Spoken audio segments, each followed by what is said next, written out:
Hey guys, Jerry here for Iceberg Creativity. Well, I closed my other YouTube channel to pay more attention to you guys and to give you more tutorials, so that's what I'm going to do starting this week. I guarantee activity here on Iceberg Creativity is going to pick up in a big way.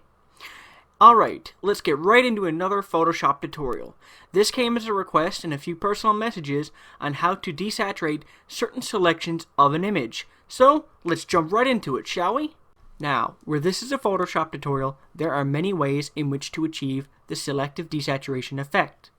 The method I'm choosing to show you today is what I believe to be the easiest to learn, the quickest way to do it, and probably the most accurate. So, let's get started right now. Begin by opening up Photoshop if you don't have it opened already, and then choose the image you want to work with. I found an image just lying around on my hard drive of a very handsome fella that I happen to know in real life. So I'm going to open that in my Documents folder, and then just drag it in CS4. Alright, when our images appear, make sure Photoshop's default colors and tools are reset. So just make sure you're using the Move tool, and the colors are default black and white. If they're not, just hit D on your keyboard to reset them. Alright, you actually don't need to do that last method. That's just how I roll with Photoshop. I like to have it reset when I use it, just so it's fresh and ready to go. Alright, to begin your effect, go to Image, Adjustments, and then choose Replace Color. If you've changed any setting in here before, reset it now by holding Command and Option and hitting Reset. Or I think it's just Option. Yeah, it's just Option. I don't know why I said Command and Option. Sorry about that, guys. Alright, the first thing you need to change to do this is the Eyedropper Tool. We don't want to use the default one. We want to use the Add to Samples one right here. So just click it and select it. Next, you can adjust the fuzziness if you want to. 40 is the default that Adobe suggests you use, and it's terribly accurate. Well, it's really accurate, but you can be even more accurate with a value of, say, anywhere from 120 to about 140. 135 I find works the best. Now, I want to make things black and white, so that means saturation has to be turned off. So bring it down to -100.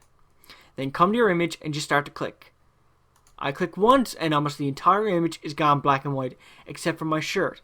For those of you who haven't figured it out, I want the shirt left green and everything else black and white. So with that one click, I desaturated near half the image. And with one more click to my jaw, almost the entire image is now black and white.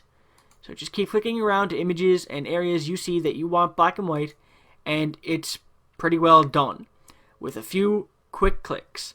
Now if you put it back to the default value of 40, you'll notice that some of the color returns to the rest of the image. And you'll obviously have to click a few more times to bring the color away. But, as you can see, it's pretty easy. And that's actually how you do it, guys. Replace color makes it that quick and is that accurate. And, what could be better? Now, there is a few other methods that I can show you. And the only one I want to show you besides the replace color, which is probably the best one to do it and the most accurate, is just using a gradient map and erasing it away. So I just removed the desaturation effect. I'm going to go to Add a Gradient Map. By default, it should be black and white or some random color that Photoshop selects. Alright. And then just hit E on your keyboard to bring up your eraser and begin erasing away the gradient map. This method is, well, it's pretty much the same except you choose what you want to erase and you choose what you leave. The only problem is this can take a long time. And if you don't have time, well, what better than the Replace Color tool? Guys, I hope you learned something from this tutorial. If you don't think that I covered enough areas, I will come back and revisit this tutorial, but I think now you have enough knowledge to achieve this effect on your own using the Replace Color tool and nothing else. Remember to experiment with different settings and different effects to achieve brand new great images. Thanks for watching, guys. You can expect many more great videos, tutorials, reviews, and so forth coming from this channel within the next few days. Thanks for watching. Have a great day, guys.